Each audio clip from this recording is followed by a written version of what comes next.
కృతజ్ఞతలు.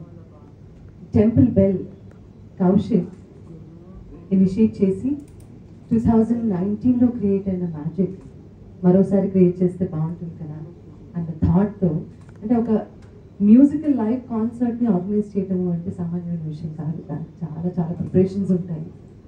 అందున మన తెలుగులో చాలా తక్కువగా జరుగుతూ ఉంటాయి మ్యూజికల్ ఈవెంట్స్, కాన్సర్ట్స్ ముఖ్యంగా. సో అటువంటిది తను ఆలోచన చేయడంతో పాటు రిస్క్ తీసుకుంటూనే live in concert with Sunitha open దృష్ట మార్చ్ 22వ తారీఖున సాయంత్రం నిర్వహించడానికి తను చేసిన ప్రయత్నం, అంటే తను ఆ కాన్సర్ట్ చేయాలన్న నమ్మకం కలిగినందుకు, చేస్తాను అన్న నమ్మకం కలిగినందుకు, చేయాలన్న ఆలోచన వచ్చినందుకు మనస్ఫూర్తిగా ధన్యవాదాలు. First Kaushik, thank you so much. మీ నాన్నగారు అంటే మా అందరికీ చాలా గౌరవం.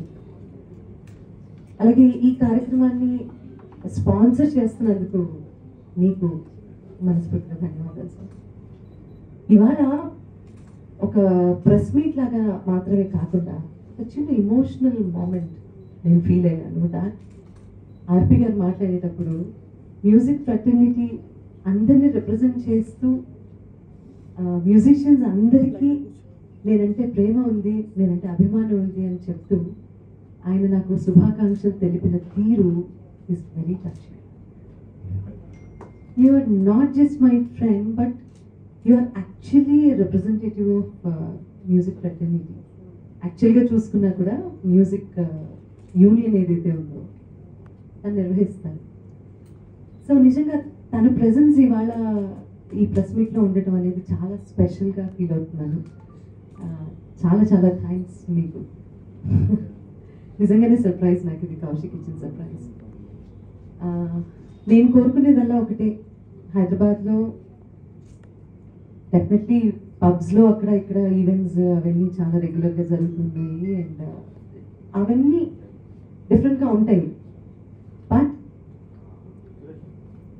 బాలు గారు, అంతకుముందు ఘంటసాల మాస్టర్ గారు, జానకమ్మ, సుశీల గారు, లీల గారు, మనకి ఎంతోమంది లెజెండరీ సింగర్స్ ఒక లెగసీని విడిచిపెట్టారు అనొచ్చా? ఒక లెగసీ ఉంది. ఆ మ్యూజిక్ అంటే నాలాంటి వాళ్ళు, నా తర్వాత జనరేషన్, నా ముందు వాళ్ళు, ఎవరైనా సరే యూనో, అసలు ఈ రోజుల్లో పాడుకుంటూ ఉంటే తప్ప నెక్స్ట్ జనరేషన్స్కి పాస్ ఆన్ చేయటం అంటూ ఉండదు. సో 20 సెకండ్స్ జరగబోయే కార్యక్రమంలో నేను నా పాటలు మాత్రమే కాదు, ట్రిబ్యూట్ టు, ఈ మాట చెప్పడానికే నాకు చాలా కష్టంగా ఉంది, tribute to Balu sir, tribute your lot of legendary musicians, and it's going to be definitely drenching melodious evening అవ్వబోతుంది అని అయితే నేను ఖచ్చితంగా చెప్పగలుగుతాను. This is the time to, in fact ఇలాంటి ఆపర్చునిటీ వచ్చినప్పుడు నాకేమనిపిస్తుంది అంటే, మనల్ని ఎప్పటి నుంచో ఎంటర్టైన్ చేస్తున్నటువంటి, అంటే చెవుల్లో తుప్పు వదిలిస్తున్నటువంటి మ్యూజిషియన్స్ అందరికీ కూడా ఒక రెస్పెక్ట్ ఎలా ఇస్తాం మనం వాళ్ళని తలుచుకొని ఆ క్షణంలో ఆ పాట అక్కడ మనస్ఫూర్తిగా పాడి వాళ్ళని తలుచుకుంటే అదే మనం వాళ్ళకి ఇచ్చేటటువంటి ఒక గొప్ప నివాళి. So it's going to be like, చాలా మందిని అన్ఫార్చునేట్లీ 2019 తర్వాత జీవితంలో చాలా మార్పులు వచ్చాయి సంగీత పరిశ్రమలో కూడా. చాలామందిని నా ఆత్మీయుల్ని కోల్పోయాను నేను. అందులో మా బాలు గారు, అట్లా సీతారామ శాస్త్రి గారు, ఇలా చెప్పుకుంటూ పోతే అన్ఫార్చునేట్లీ లిస్ట్ పెద్దదే ఉంది. సో వీళ్ళందరూ భౌతికంగా మాత్రమే మన మధ్యలో లేరు, కానీ వారి పాటలతో ఎప్పటికీ అజరామరంగా నిలిచిపోయారు.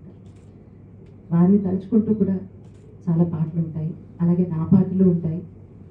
And I promise you that it's going to be a melodious, heart wrenching event for sure. Entertainment ఉండదు అని అనుకోకండి నేను ఇలా మాట్లాడుతున్నాను అంటే, అన్నీ కలగలిపితేనే కదా ఒక కాన్సర్ట్ అంటే. సో చాలా మంచి ఎంటర్టైన్మెంట్ ఉంటుంది అండ్ మనం యూనో మధురమైన క్షణాలు కూడా ఉంటాయి. కాబట్టి బుక్ మై షోలో టికెట్స్ బుక్ చేసుకొని, ఎందుకంటే ఇదేమీ ఒక కార్యక్రమం చేయడం అంటే నేను ముందు చెప్పినట్టుగా సామాన్యమైన విషయం కాదు, చాలా ఖర్చుతో కూడినటువంటి వ్యవహారం. సో సినిమా సంగీతాన్ని ఎప్పటికప్పుడు ప్రోత్సహిస్తున్న కౌశిక్ గారు and temple bell events and also Sriram grand ఇలాంటి స్పాన్సర్స్కి అందరికీ కూడా